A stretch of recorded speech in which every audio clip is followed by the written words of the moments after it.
नमस्कार मित्रों, कैसे हैं आप लोग? अच्छे हैं? बहुत अच्छी बात है। मित्रों, मैं Rajesh, Shri GK Jain higher secondary school, Raipuram, Chennai 13। मित्रों, आज हम लोग टाइम लाइन यानी कि समय सारणी के बारे में सीखेंगे। समय सारणी कैसे करते हैं उसके बारे में हम लोग पता करके उस अच्छा सीख सकते हैं। ठीक है, तो सबसे पहले समय सारणी बनाने के लिए हम एक स्केल यानी कि एक पैमाना मापते हैं। उस पैमाने के हिसाब से इस लाइन पे हम रेखा खींचते हैं। तो सबसे पहले आप क्या करेंगे, स्केल यानी कि पैमाना 1 यूनिट बराबर 5 वर्ष यानी 5 साल। 1 यूनिट बराबर 5 साल। तो समय सारणी करने के लिए सबसे पहले आपको एक ऐसी बड़ी लाइन खींचना। बड़ी लाइन खींचने के बाद में आप यहाँ पे देखेंगे, मैंने यहाँ पे किया हुआ है। एक बड़ी लाइन आप खींचेंगे। इन बड़ी लाइनों को आप क्वेश्चन पर ध्यान देंगे।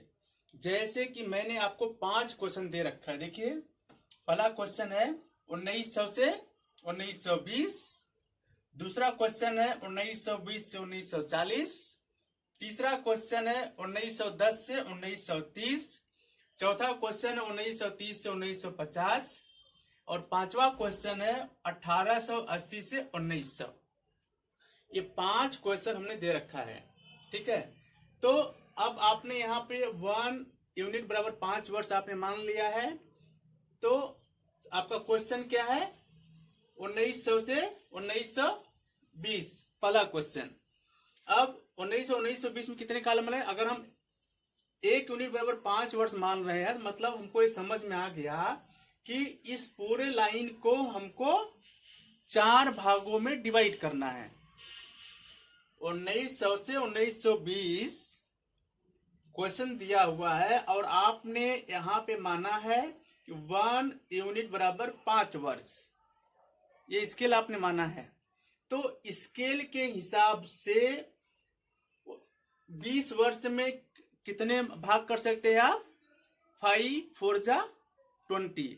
यानी कि इस पूरे लाइन में हमको 4 खाने बनाने हैं। तो हमने यहाँ पे 1900, 1905, 1910, 1915 और 1920। इस 1900 से 1920 वाले संख्या को हमने 4 भागों में डिवाइड कर दिया। 1900, 1900 से 5, 1910 से 1915, 1915 से 1920। अब आप ध्यान से देखेंगे कि इस एक खाने में 5 वर्ष आ रहा है। 1 2 3 4 5। आप ध्यान से देखेंगे इसमें, तो 1 2 3 4 5, एक खाने में 5 खाने आ रहे हैं। तो एक खाना जो है वो 5 वर्ष को इंगित कर रहा है। ठीक है, तो यही सबसे बड़ा, सबसे ज्यादा इंपॉर्टेंट यही लाइन खींचना, इस लाइन को डिवाइड करना, यही सबसे महत्वपूर्ण होता है। चलिए इसके बारे में अब हम लोग लिखेंगे। 1900 इसमें, तो इसके बारे में हम लोग अभी लिखेंगे। अब इन 4 भागों में सिर्फ आपको 5 क्वेश्चन एग्जाम में दिया जाता है। उन 5 क्वेश्चन को आपको 1900 से 1920 में, आपको 1900 से 1905 में भी आप 5 क्वेश्चन आंसर लिख सकते हैं। 1905 से 1910 में 5 लिख सकते हैं। 1910 से 15 में भी आप 5 लिख सकते हैं। यदि आपको मालूम है घटनाएं तो आप लिख सकते हैं। ठीक है, नहीं तो 1900 से लेके 1920 के बीच में सिर्फ 5 घटनाएं आपको लिखना है। क्वेश्चन पेपर में ये इन 5 क्वेश्चन में से कोई एक क्वेश्चन आपको बोर्ड एग्जाम में या क्वार्टरली में या हाफिली में, फर्स्ट रिवीजन, थर्ड रिवीजन, तीनों सभी एग्जामों में आप देखेंगे, सभी एग्जामों में इन 5 क्वेश्चन में से कोई न कोई एक क्वेश्चन आपको जरूर एग्जाम में रहता है। तो ये क्वेश्चन आपको दो तरह से पूछ सकता है। एक तो क्वेश्चन पूछता है कि भारत में घटी हुई घटनाओं को ही लिखना।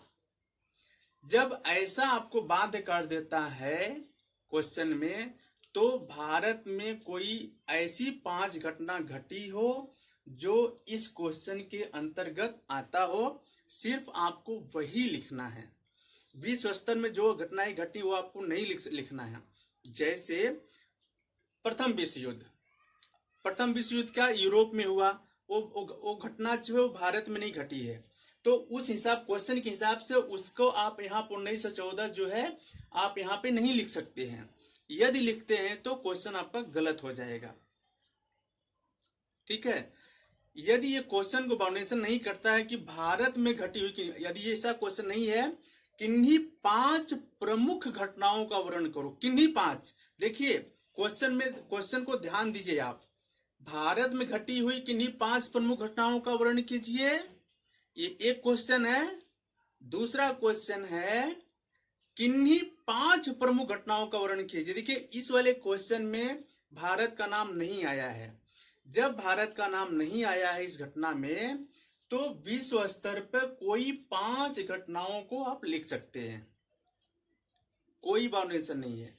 यदि भारत का नाम रहेगा तो भारत में घटे हुए घटनाओं को ही लिखना है, और यदि भारत का नाम क्वेश्चन में नहीं है, किन्हीं 5 प्रमुख घटनाओं को लिखिए, तो आप विश्व स्तर पर जो भी घटनाएं घटी हैं आप लिख सकते हैं। जैसे प्रथम विश्व युद्ध कब शुरू हुआ, कब खत्म हुआ, द्वितीय विश्व युद्ध कब खत्म हुआ और कब शुरू हुआ, ऐसे क्वेश्चन आप वहां पे लिख सकते हैं। ठीक है, अभी आप यहाँ पे देखेंगे, मैं यहाँ पे लिखने, जैसे 1900 आ गया।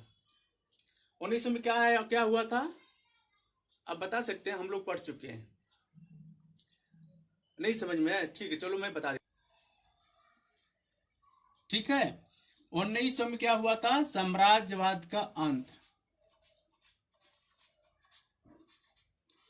साम्राज्यवाद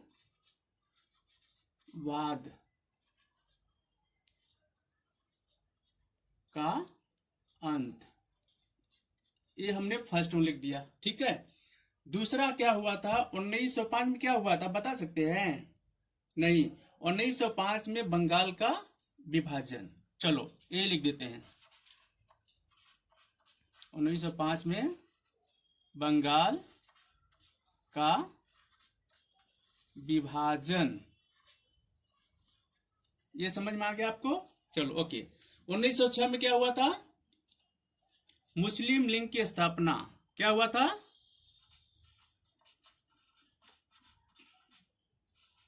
मुस्लिम लीग की स्थापना। ओके, आगे चलते हैं। यहां पे हम ये भी लिख सकते हैं 1914 में प्रथम विश्व युद्ध का शुरुआत। 1914 प्रथम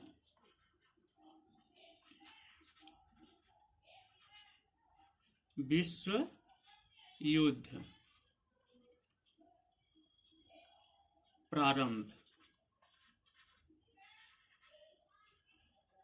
ठीक है, 1 2 3 4 हो गया।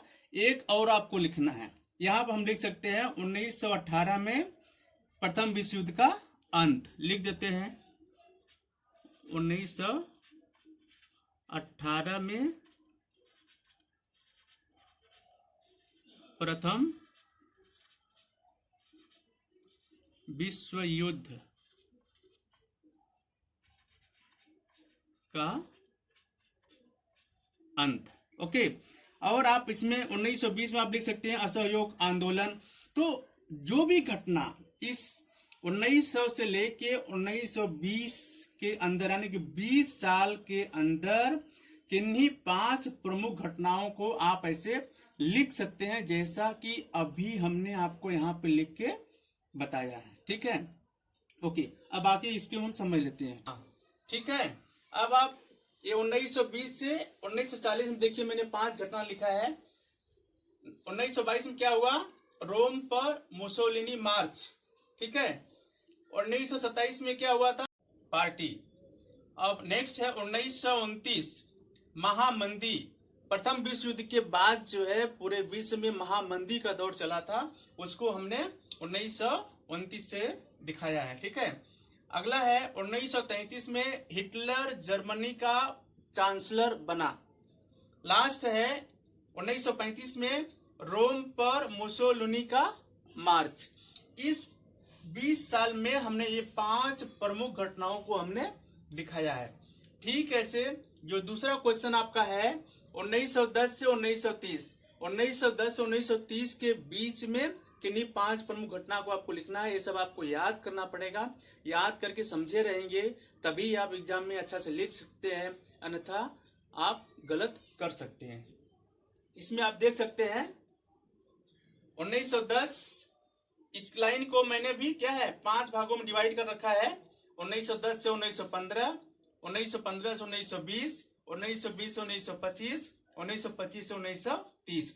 इसको हमने 4 भागों में डिवाइड कर लिया, जिसमें हर भाग में 5 खाने, यानी कि स्केल के हिसाब से 5 वर्ष 1 2 3 4 5 5 वर्ष आ रहा है। ठीक है, अब 1915 यहाँ दिया, जिसके पहले क्या 1914 प्रथम विश्व युद्ध का प्रारंभ, 1918 प्रथम विश्व युद्ध का अंत, 1919 वर्साइल की संधि, 1922 में क्या हुआ था चौरी चौरा कांड, 1927 में क्या हुआ साइमन कमीशन का बहिष्कार।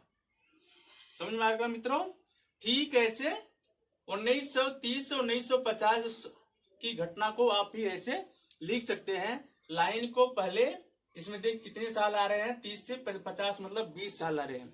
तो इस लाइन को आप 4 भागों में डिवाइड कर दिए बराबर भागों में। एक भाग में 5 वर्ष दिखाएगा और इसमें से 1930 से 1950 के बीच में किन्हीं 5 प्रमुख घटनाओं को आपको लिखना है। जैसा कि मैंने आपको बार बार समझाने की कोशिश कर रहा हूं, तो इस वाले में 5 घटना आपको लिखना है।